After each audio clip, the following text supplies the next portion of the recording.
Buenas noches, hermanos. Vamos a continuar con nuestro curso. Estamos hablando de las plagas de Egipto. Vamos a terminar con eso. Nos hemos quedado en la octava plaga. Pasemos ahora a la novena plaga, ¿verdad? Ya habíamos visto, ¿verdad?, la anterior con las langostas. Y vamos ahora a continuar, ¿no? Vamos a ver ahora la siguiente plaga.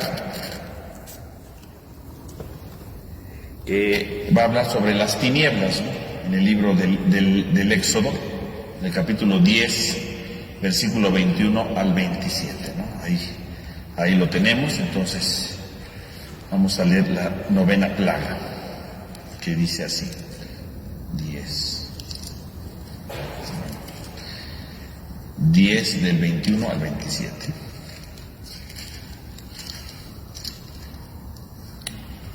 Dice así: Yahvé dijo a Moisés: extiende tu mano hacia el cielo y aparezca sobre el país de Egipto tinieblas densas.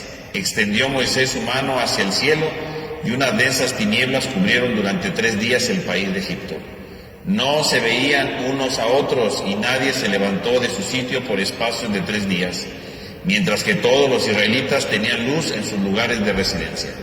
El faraón llamó a Moisés y le dijo: vayan y den culto a Yahvé, que se quede solamente sus ovejas y sus vacas, también sus niños podrán ir con ustedes. Moisés replicó: tienes que dejarnos llevar también reses para ofrecer sacrificios y holocaustos a Yahvé nuestro Dios. Nuestro ganado vendrá también con nosotros y no quedará ni una res, porque de él hemos de tomar para dar culto a Yahvé nuestro Dios. Aún no sabemos qué vamos a ofrecer a Yahvé hasta que lleguemos allá. Yahvé hizo que el faraón se obstinara y no quisiera dejarlo salir. Y faraón le dijo a Moisés: lárgate y no vuelvas a presentarte ante mí, pues si te vuelvo a ver por aquí morirás. Respondió Moisés: tú lo has dicho, no volveré a presentarme ante ti. Bien, entonces ahí tenemos la novena plaga, que consiste en las tinieblas, ¿no? En las tinieblas. Algunos, ¿verdad?, dicen que tal vez estas tinieblas, ¿verdad?, tratando de explicar algo científico, dicen que a lo mejor fue un eclipse, aunque ciertamente dicen que es una oscuridad que se tocaba, ¿no? Una oscuridad que se podía tocar. Entonces,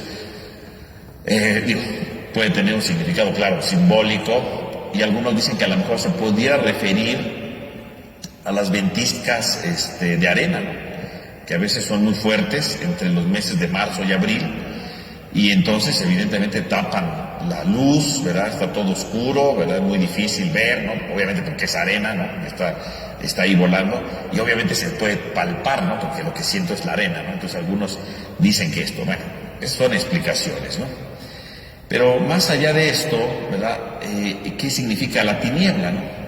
La tiniebla significa que la novena plaga significa que llega un momento de oscuridad.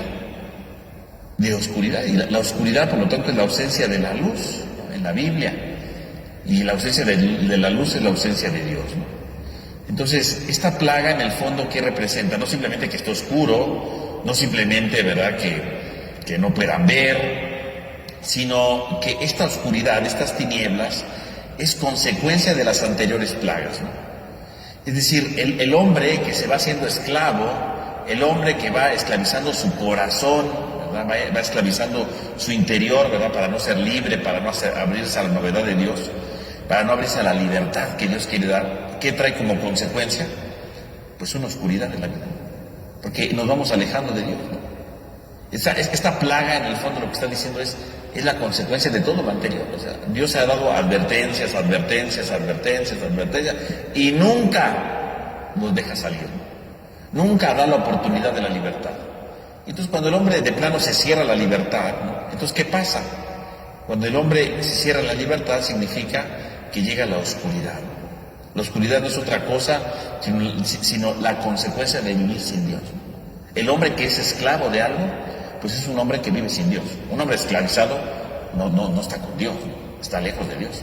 Porque en el fondo, la persona que se hace esclava, precisamente sustituye a Dios con su esclavitud. A eso se refiere, ¿no?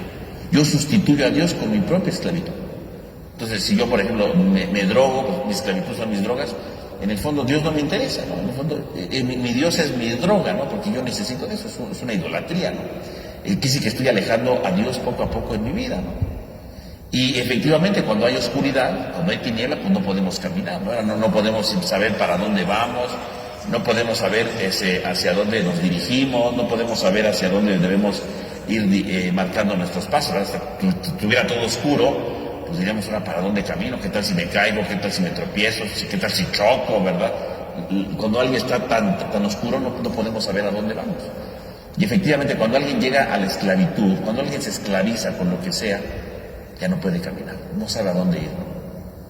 Cuando alguien se esclaviza, ahorita que decimos, ¿no?, una droga, pues llega un momento en donde ya no sabemos ni a dónde ir, ¿no? Cuando alguien que se droga, pues dice, pues ya no sé ni para dónde, ya no sé ni para dónde caminar, ya no sé para dónde dirigir mis pasos, ya no sé para dónde dirigir mi vida, o sea, ya no sé.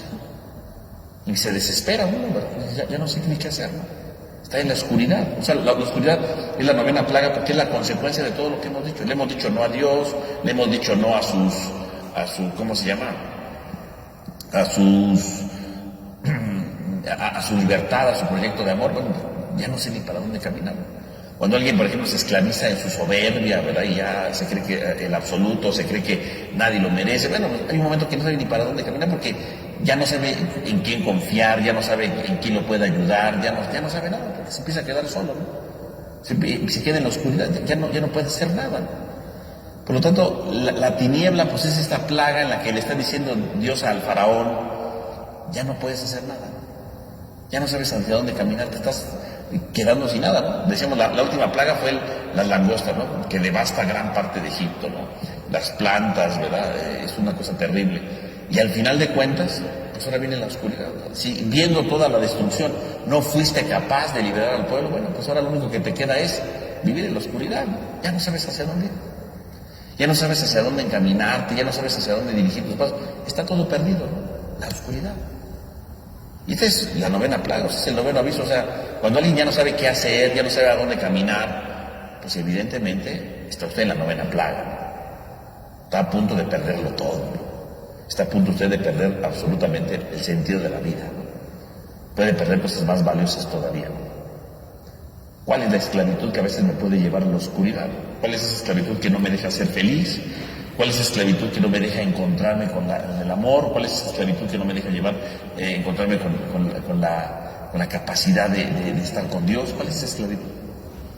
Decíamos ahorita, bueno, pues, sí, un vicio, ¿verdad? Pero puede ser la soberbia, puede ser mi carácter. Hay gente que tiene un carácter terrible, ¿no? Y su carácter es una esclavitud, ¿no? Porque todo lo soluciona con su carácter, peleándose por medio mundo toda la vida. Y hay un día que pues, ya la gente deja de confiar en él, ya no sabe qué caminar, porque ya nadie quiere estar con él, nadie se le quiere acercar, nadie lo quiere visitar, etcétera, ¿no? O sea, es eso, ¿no? Y en el fondo llega esa oscuridad. Y por supuesto, también bíblicamente hablando, ¿verdad? Como dice el libro del profeta Amós, ¿no? Cuando llega la tiniebla, pues llega el día del juicio, ¿no? O sea, también esta oscuridad podría significar el momento del juicio, ¿no? El momento del juicio. Y el juicio está a punto porque ya viene la 10ª plaga y el juicio se da la muerte del primogénito, ¿no? Por lo tanto, podría también significar el momento del juicio, ¿no?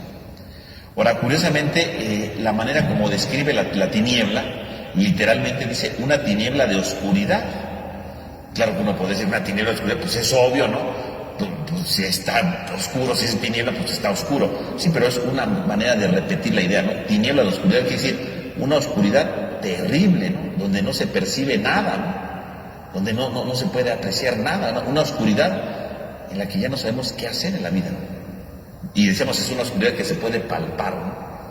Decíamos, puede referirse a la arena, ¿no? Entonces se siente la arena en mis manos, pero una oscuridad que se palpa, ¿qué significaría? Es una oscuridad tan densa que no puedo ver nada, que me estoy aislando. El hombre que se esclaviza con el paso del tiempo se aísla. El hombre que se esclaviza se va viviendo solo, ¿no? Va apartándose de los demás. Siempre que alguien es esclavo de algo, se va apartando de los demás.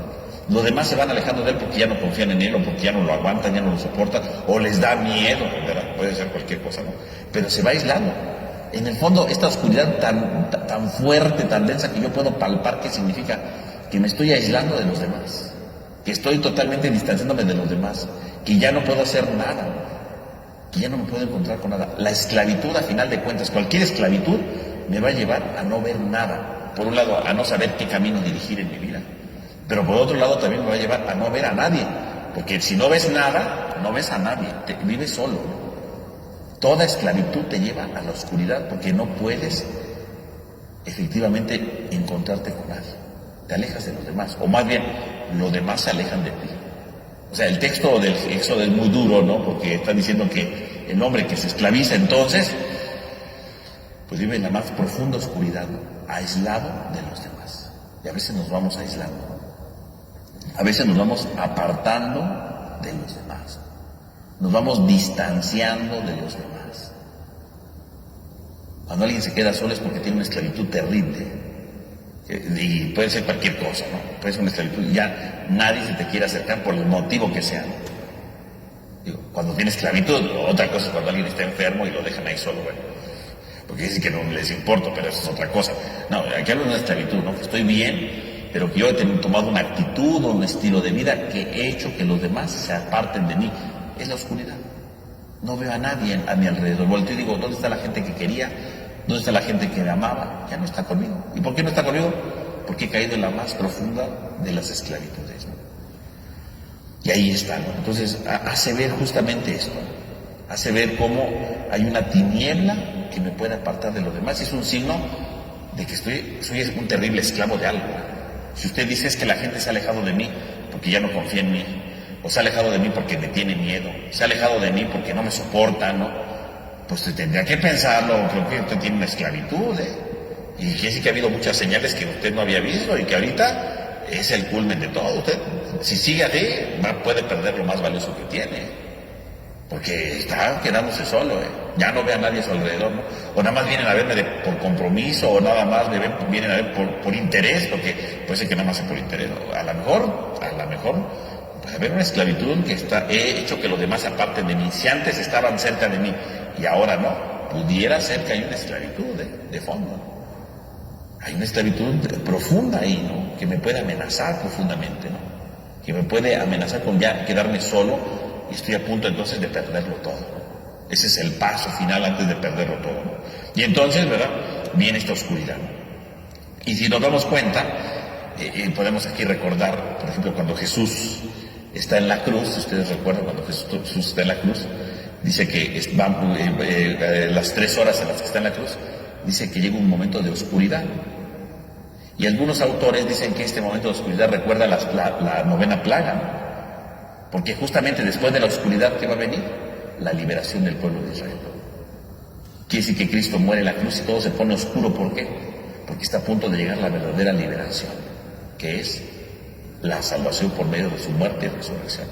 Incluso el tema de la tiniebla vuelve entonces a aparecer en los evangelios para hablarnos precisamente de la liberación. ¿Cómo después de la tiniebla viene la liberación? O cómo después de la tiniebla pudiera venir la perdición. En el caso de Cristo nos trae la salvación, en el caso del pueblo de Israel viene la salvación, en el caso del faraón, después de la tiniebla viene la perdición. Y entonces viene la última plaga, que es la muerte de los primogénitos, ¿no? Que estaría en el capítulo 11, del versículo 1 al 10, que es, bueno, es todo el capítulo 11, ¿no? Pues vamos a leerlo. Dice: Yahvé le dijo a Moisés: todavía enviaré una plaga a Faraón y a Egipto, tras la cual los dejará partir. Más aún, no solo los dejará partir, sino que incluso los expulsará definitivamente de aquí. Habla al pueblo y que cada hombre pida a su vecino y cada mujer a su vecina objetos de plata y objetos de oro. Yahvé hizo que el pueblo se ganase el favor de los egipcios. Moisés gozaba de gran consideración en el país de Egipto a los ojos de los servidores del faraón y a los ojos del pueblo. Moisés le dijo: así dice Yahvé, a medianoche yo pasaré en medio de Egipto y morirán en el país de Egipto todos los primogénitos, desde el primogénito del faraón que se siente en su trono hasta el primogénito de la esclava que ocupa el molino, y todos los primogénitos del ganado. Y habrá en el país de Egipto alaridos tales cual nunca los ha habido ni los habrá. Pero entre los israelitas no ladrará ni un perro, ni a los hombres ni a las bestias, para que sepan que Yahvé distingue entre Egipto e Israel. Entonces vendrán a mí todos estos siervos tuyos y postrados ante mí me suplicarán, sal con todo el pueblo que te sigue. Entonces saldré, y ardiendo en cólera salió de la presencia del faraón. Yahvé dijo a Moisés, el faraón no les hará caso, para que se multipliquen mis prodigios en el país de Egipto. Moisés y Aarón realizaron todos los prodigios ante el faraón, pero Yahvé hizo que el faraón se obstinara y no dejara salir de su país a los israelitas. Entonces ahí tenemos el anuncio de la muerte de los primogénitos. Y bueno, aquí pues es el anuncio de la plaga. La muerte va a ser hasta el capítulo 12, ¿no? En el versículo 29 se narra la plaga que se lleva a cabo. Pero aquí estamos entonces ante la última plaga, que es la más terrible de todas, ¿no? La muerte de los primogénitos, ¿no? Y bueno, es la más terrible de todas, ¿no? Porque a veces cuando hablamos de primogénito pensamos inmediatamente en un niño, ¿no? Y entonces la muerte de niños. Bueno, primogénito significa, primogénito lo dice de todos, ¿no? Del faraón y hasta el esclavo, ¿no? Y de los animales, o sea, no necesariamente son niños. El primogénito puede ser niño, ¿no? Claro que puede ser niño. Pero generalmente cuando hablamos de la muerte de los primogénitos, de inmediato nos viene a la mente la idea de que se murieron todos los niños. Pues sí, primogénitos pueden ser niños, pero también pueden ser adultos, ¿no? Pueden ser más grandecitos, o sea, no habla de edades, habla de muerte de primogénitos en general. La idea se queda como que de niños, ¿no? Pero en realidad pueden ser adultos y además se refiere a todo tipo de primogénito, ¿no? Ahora, esta plaga, curiosamente, no dice que Moisés la hace. En todas las plagas sí, ¿verdad? Alza el bastón, haz esto, haz el otro. En esta plaga no, esta plaga la lleva a cabo solamente Dios. La plaga la lleva a cabo Dios. Y esta plaga pues es el golpe final, ¿verdad?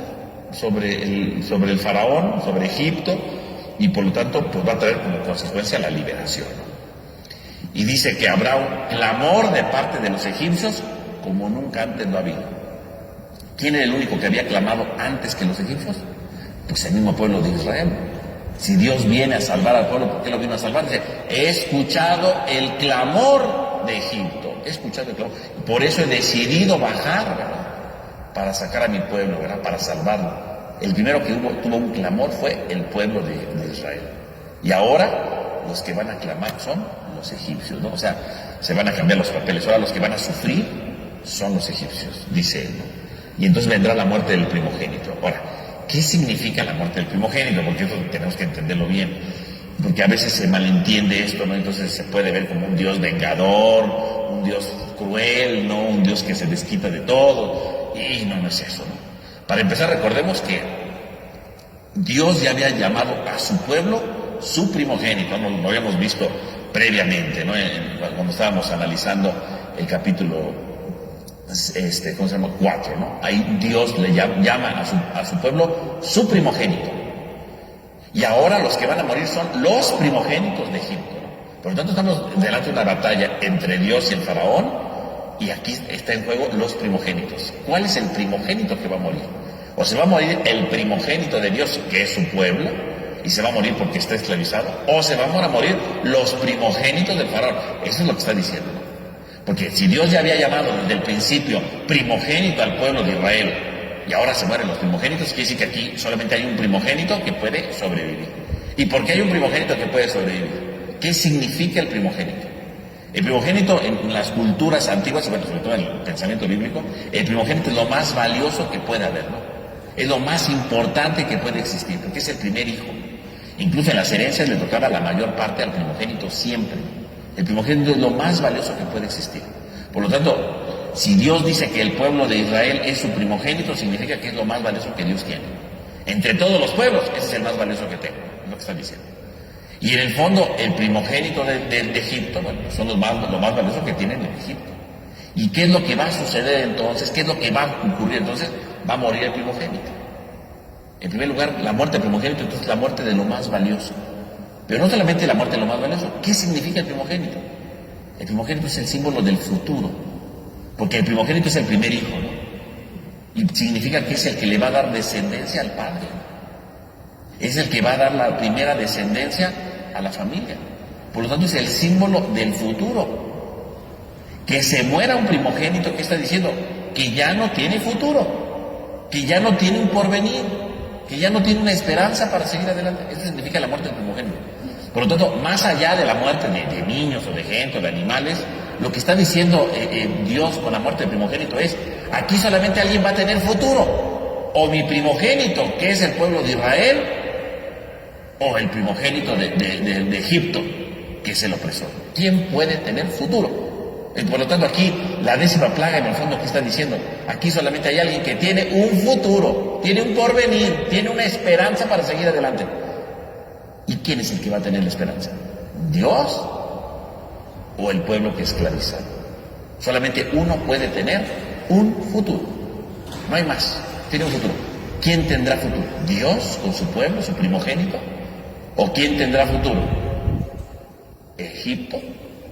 ¿El que esclaviza? ¿El que condena a muerte? ¿Quién tiene futuro? Aquí está, o sea, entonces la parte de los primogénitos, no lo vea nada más usted como, ay Dios que mató gente. No, es que eso no es. Aquí la muerte del primogénito es un tema teológico, ¿verdad? Es un tema catequético, ¿verdad? Una catequesis muy importante.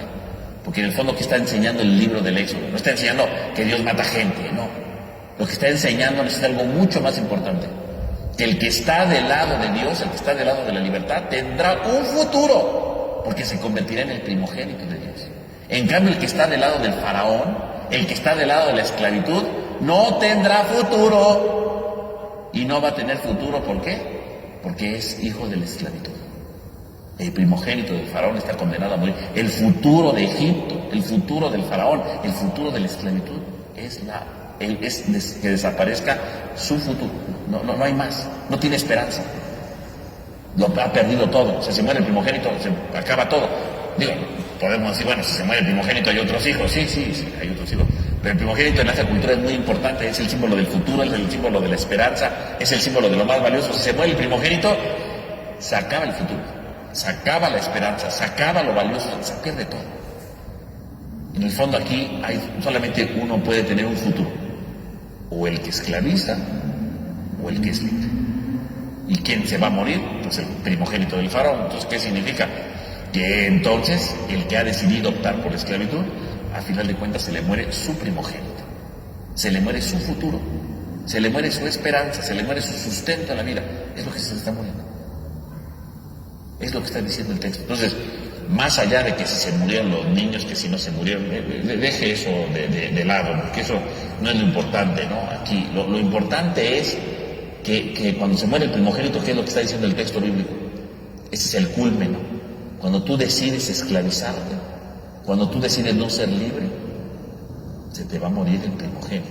O sea, lo más valioso que tienes, en otras palabras, tu futuro. Cuando tú te esclavizas, decíamos hace rato, ¿no? Con un vicio, pues se te muere tu primogénito. Ya no tienes un futuro, ¿no? Porque alguien que vive anclado en un vicio, con el paso del tiempo pierde su familia, se le pueden alejar, no lo pueden tomar en cuenta, ¿no? Y un día se queda solo, totalmente solo, porque el vicio lo va destruyendo con el paso del tiempo. Y no tiene que ser de un día para otro, ¿no? Pueden pasar años, y de repente hay un momento que dice, ¿qué he hecho de mi vida?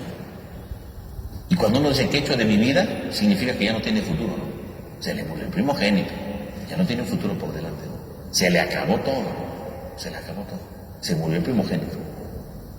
Cuando yo soy una persona, ¿verdad?, que autoritaria, que me gusta mandar, que me gusta... bueno, hay un momento en que me quedo solo, decimos la tiniebla, la oscuridad, estás solo, no sabes ni para dónde ir, y si sigues en esa actitud y no corriges, se te muere el primogénito. Llega un momento que dices, ya no sé para dónde ir, ya no tengo nada, porque ya no confía nadie en mí, porque ya nadie está conmigo, porque ya nadie me ayuda, ya nadie me apoya.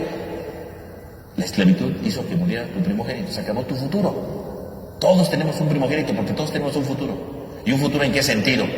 De mejorar, de transformarnos, de nuestros sueños, nuestros logros, ¿verdad? Ese es el futuro, ¿no? No porque el futuro exista, ¿no? Porque alguna vez alguien me dijo, padre, usted está mal porque el futuro todavía no existe. No existe, pero todos tenemos esperanza, ¿no? De que seremos mejores, de que alcanzaremos tal cosa, de que compraremos aquello, de que queremos aquello. Todos tenemos una idea, ¿no?, de un futuro. Pero esa idea que yo tengo un día puede morir si yo me esclavizo algo. Puede morir. Y puede morir de repente, ya no tiene futuro. O como le hemos dicho en otros momentos, ¿no?, la esclavitud puede ser una infidelidad, ¿no?, cuando tengo otra persona, ¿no? Y entonces hay un momento que alguien va a descubrir esa infidelidad y ese día se acabó el futuro. Ya no tienes futuro. Porque a lo mejor sí podía vivir muy contento con su familia, ¿verdad? Nadie se había enterado que tenía otra persona, ¿verdad? Y de repente un día se enteran que efectivamente tenía otra persona. ¿Y qué pasa ese día? Pues lo deja su esposo, su esposa, ¿verdad? Lo deja, ya no están sus hijos con él, se le acabó todo, ya no tiene futuro, ya se le acabó todo. La familia que decía él de querer tanto, ¿verdad? Que decía cuidar tanto, pues lo dejó solo. Porque descubrieron su infidelidad, porque su infidelidad es una esclavitud, eso es una esclavitud, ¿no? Cuando alguien ya está casado, tiene hijos y tiene otra persona, pues significa que es esclavo de algo, ¿no? Digo, aquí no vamos a discutir toda la esclavitud que pueda haber, pero en el fondo es esclavo de algo, ¿no? Por eso tienes a otra persona. Y no la deja, ¿no? No la deja. Y a mí me ha tocado que dice, es que ¿qué voy a hacer? Porque ¿qué tal si me descubren? Pues deje a esa señora o a ese señor, ¿verdad? ¿Y qué dicen? No puedo, es que es muy difícil. Es una esclavitud. Cuando dice, yo sé que tengo que dejarla, pero no puedo, pues es una esclavitud. Y el día que se descubre esa esclavitud, adiós primogénito. Pierde su futuro. Por lo menos su futuro en esa familia. Ahora después puede construir otro futuro. Yo no digo que no, pero en ese momento su familia la perdió para siempre. La perdió para siempre. Y alguien puede, por ejemplo, estar levantando chismes y, para tener algunos privilegios. El día que le descubran, todos sus chismes y sus mentiras son esclavitudes. El día que le descubran todas sus mentiras, ese día se le muere su primogénito. Se le acaba su futuro ya, porque ya nadie le va a creer. Porque va a quedar desprestigiado totalmente. Porque se aferró a sus mentiras de tal manera que vivía para ellas y ya no tiene futuro. Esa es la muerte del primogénito. O sea, no nada más es decirnos se murió la gente, se murieron los niños, los animales. No. La enseñanza es mucho más fuerte, ¿no? Eso es lo importante. Cuando alguien se queda solamente con que, ay, Dios mató a los niños. No, pues ya usted no entendió nada, ¿no? El primogénito, yo tengo un primogénito, ¿verdad? Espiritualmente hablando. Tengo un futuro siempre. Algo que quiero proseguir, algo que quiero alcanzar, algo que quiero conservar. Y si hay una esclavitud, pudiera perder ese primogénito. Por lo tanto, en esta vida hay primogénitos. Y el que opta por la esclavitud, como el faraón, se le termina muriendo. Y Dios tiene otro primogénito, que es su pueblo. Y el que opta por Dios, que es la libertad, seguirá viviendo y tendrá un futuro. Y ahí tendrán ese pueblo un futuro, saliendo de Egipto, conquistando una tierra, construyendo una comunidad, una ciudad, un imperio, etc. Hay un futuro. El primogénito de Dios se salva porque ha optado por la libertad. En cambio, el que opta por la esclavitud, se le muere el futuro, se le acaba todo, ¿no? Se acaba todo, ¿no? No tiene futuro, se le acaba absolutamente todo. A eso se refiere el texto, ¿no? O sea, entonces no vea usted la muerte del primogénito como la historia de un Dios maligno, como algunas veces lo han dicho. Ay, vean, es que Dios es bien malo. Pero no es eso, sino la enseñanza que hay de fondo, ¿no? Lo que trata de enseñarnos el texto es que usted, si de verdad no deja su esclavitud, se le va a morir el primogénito. Y antes de la muerte del primogénito hubo 9 plagas, 9. O sea, no es que Dios luego dijo, deja salir a mi pueblo, no quiero, órale, muerte del primogénito. No, Dios le fue avisando poco a poco, ¿no? Poco a poco, cada plaga. Hubo muchos avisos. Todos, siempre que somos esclavos de algo, siempre hay avisos. Dios siempre manda avisos con la gente que nos quiere, con el amigo o con alguna cosa que nos sucede. Siempre hay avisos. Las plagas son los avisos de Dios. Deja salir al pueblo, deja salir. Y el faraón duro, que no. Y cada plaga va creciendo, ¿no? No es lo mismo las aguas que se tiñen de rojo a las langostas que habían acabado con gran parte de las cosechas y de todo, ¿no? Un país en ruina, o sea, no es lo mismo, ¿no? Vean cómo cada aviso va siendo cada vez más fuerte, porque la esclavitud cada vez me va destruyendo más y más. Y si yo no entiendo, un día se muere el primogénito, se acaba el futuro, se destruye todo, ¿no? Es lo que está diciendo el texto, ¿no? Se acaba todo, es eso. Ahora, claro, hay gente que le gusta investigar, ¿verdad? Y decir, ¿qué pudo haber pasado allí? Porque obviamente pues no es que Dios mate niños o gente, ¿no? O sea, no. Digo, más allá, por un lado, lo importante es la enseñanza, ¿verdad? Algunos dicen, ¿qué pudo haber pasado? Pues algunos dicen que tal vez a lo mejor, ¿verdad? Como se muere el hijo del faraón, pues a lo mejor hubo algún temblor o alguna cosa, ¿verdad? Y se cayó y culparon a los hebreos de esa desgracia, ¿no? Porque se murió el primogénito del faraón. Y otros, pues hay hasta explicaciones químicas, ¿no? Y científicas de eso, ¿no? Y dicen que a lo mejor, ¿verdad? Llega a suceder, ¿verdad? Que pudiera haber alguna filtración de dióxido de carbono en el río Nilo Y eso, ¿verdad?, se empezó como a esparcir como una nube, ¿no?, y que se ha llegado a dar de repente, ¿verdad?, en ciertos lugares. Entonces, efectivamente, se murieron no solo los primogénitos, sino todos los que inhalaron eso.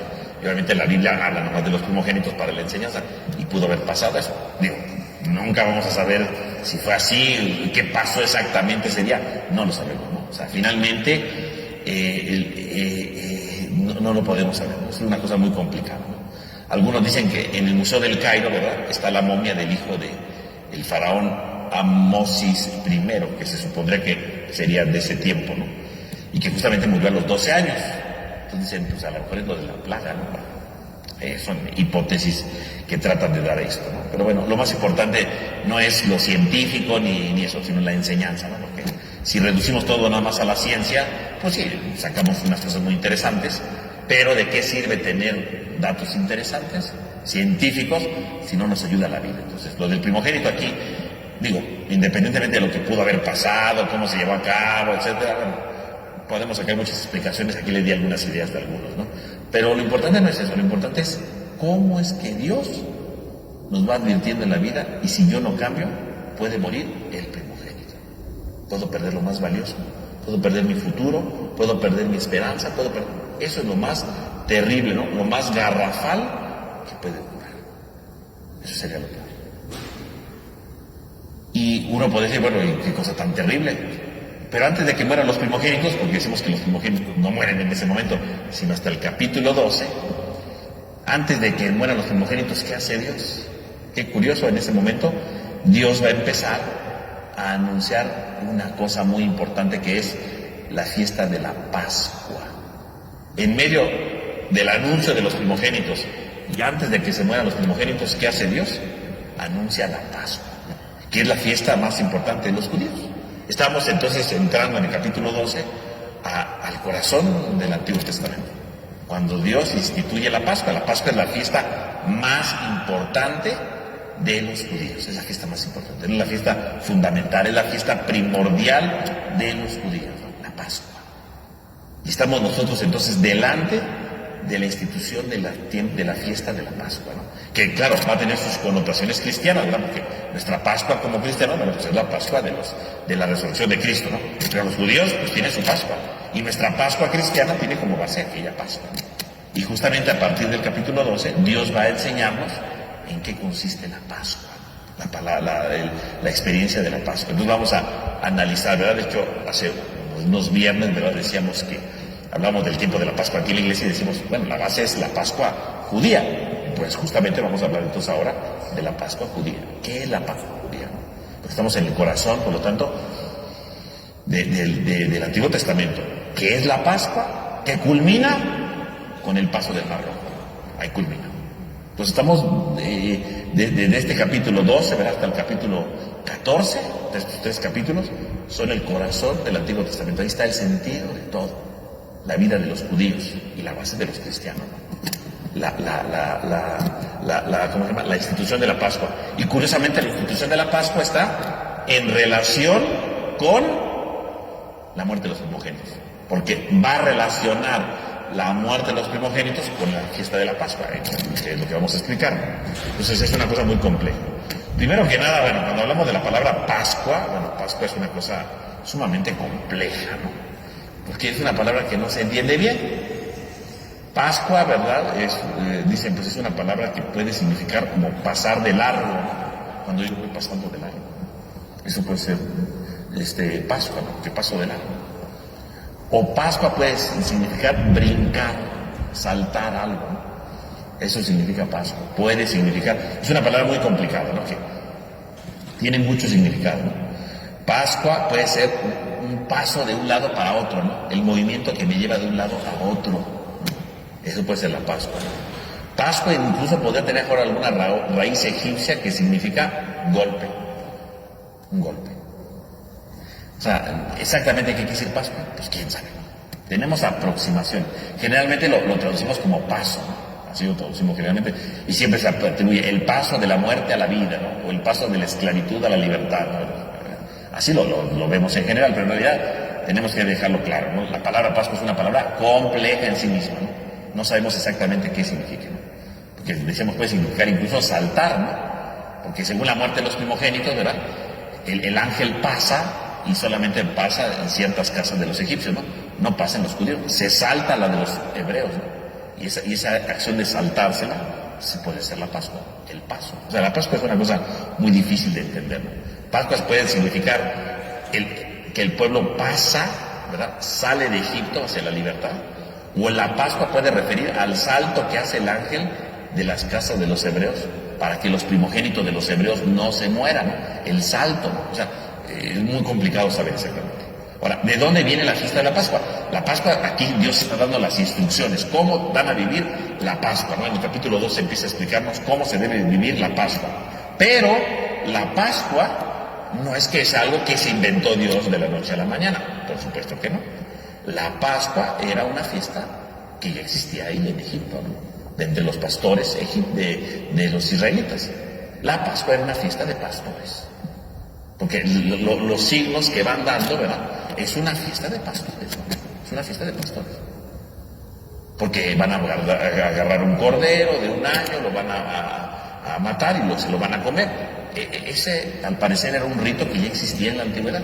Solo que Dios le va a dar un significado nuevo. Le va a complementar cosas y va a unirla con otras fiestas. Porque la fiesta de la Pascua, ¿verdad? Vamos a ver en el texto, ¿verdad? Habla por un lado de matar el cordero, ¿no? Luego habla de unos panes ácimos, ¿no? Panes sin levadura, ¿no? Pero los panes sin levadura pareciera que eso era otra fiesta que existía no entre los pastores, sino en una fiesta de la casa, hacer panes sin levadura, ¿no? Que tenía un significado. Y además aún, el cordero, ¿verdad? Que es de un año, lo va a relacionar con el primogénito, porque son los primogénitos de Egipto que se mueren y los israelitas que se salvan.